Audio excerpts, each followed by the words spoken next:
Something incredible happened in gaming in 2018.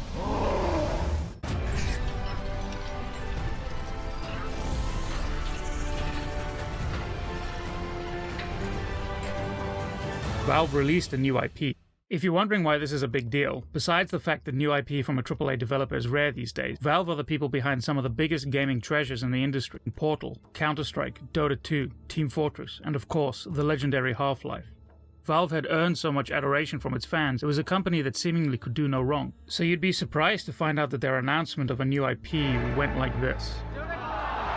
The, we'll call it, lack of enthusiasm was attributed to being in front of the wrong audience. It was announced at the International, Dota 2's biggest tournament of the year, announcing in front of MOBA fans that Valve was turning their beloved game into a card battler, at a time when it felt like everyone was chasing the digital collectible card game enthusiasm created by Hearthstone. Right after the announcement, a $1 million Artifact tournament was also announced for 2019. This came off aggressively confident, which is a nice way of saying arrogant, considering no one knew anything about Artifact other than it was a Dota card game. However, as more CCG players and streamers learned about this game, excitement started to build. It was becoming clear that this was a very unique CCG with some original systems in play. From the buy rounds in the item decks, the resources you had to generate, respawn system for hero cards, and the fact that you played in multiple lanes, feeling like playing 3 games simultaneously. Add the fact that Richard Garfield, the creator of Magic the Gathering and other well-loved CCGs, someone who has earned his own adoration from CCG fans, was at the helm of Artifact, and hype started to swell. This continued as the closed beta rolled out, and people began to get their first taste of the game. Everyone wanted to get into the beta for Valve's new IP. Did you just use a loser interview to ask for an Artifact key? Well, that's a first. It seemed like, despite the unenthusiastic reaction to the announcement, that Valve had, in fact, done it again, like Artifact might just be the next big thing.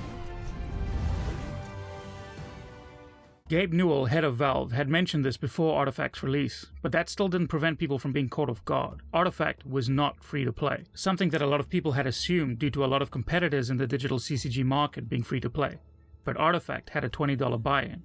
In fact, one of the most prominent issues people had with Artifact was the economy. My official stance, as I said before, economy is a huge problem. I'm concerned about it personally. Everything cost money in Artifact. After the $20 buy-in, you were awarded a starter deck. If you wanted more cards, you had to buy booster packs. If you wanted a specific card, you could get it by buying it on the Steam marketplace. And it very quickly became apparent what the competitive cards were due to some of the card prices. If you wanted to play in tournaments, you had to buy a ticket. If you wanted to play draft modes, you had to buy a ticket. Everything cost money. And the prices stacked up quickly. I like a lot of things about the game, but the economy is pretty expensive for a lot of people. Valve's explanation was that they wanted to mimic the economy of paper CCGs like Magic the Gathering. But this wasn't the same audience. People had come to expect a very different monetization model in digital CCGs. While the economy shocked many players and was probably the most significant issue Artifact faced, it wasn't the only one. On top of not having a familiar economy to digital card gaming veterans, it was also missing progression that the audience had come to expect. There was no way to earn currency to unlock cards or even tickets for different modes. You either took your $20 starter deck or a deck you had made with additional purchases and played ranked, unranked, or modes that again you bought tickets for. There was no other progression to earn anything else. You couldn't make cards or tickets. There were no daily or weekly challenges, no earned XP, no single player campaign. Much like a paper CCG, you pony up and play or don't. How do you earn your tickets if you, because you start with 5 tickets, right? If you don't get 3 wins in expert constructed or phantom draft, you don't get a ticket back. So if you lose all your tickets, the only way you get tickets is to buy it. There should be another way to earn tickets to get you into expert play. The final hurdle for Artifact's release was sadly the game itself. As more players got extended time with the game, it became clear that RNG was king. The majority felt like it was overpowering to the point of just not being fun to play. There was RNG on where units were placed at the beginning of the game, RNG on where minions were spawned, many abilities and spells had RNG mechanics. There was even RNG on how your units attacked. It left people feeling like they had very little control over the outcome of the game. It was clearly a problem and left people frustrated with the game. Game is an RNG fest. It's just it objectively is.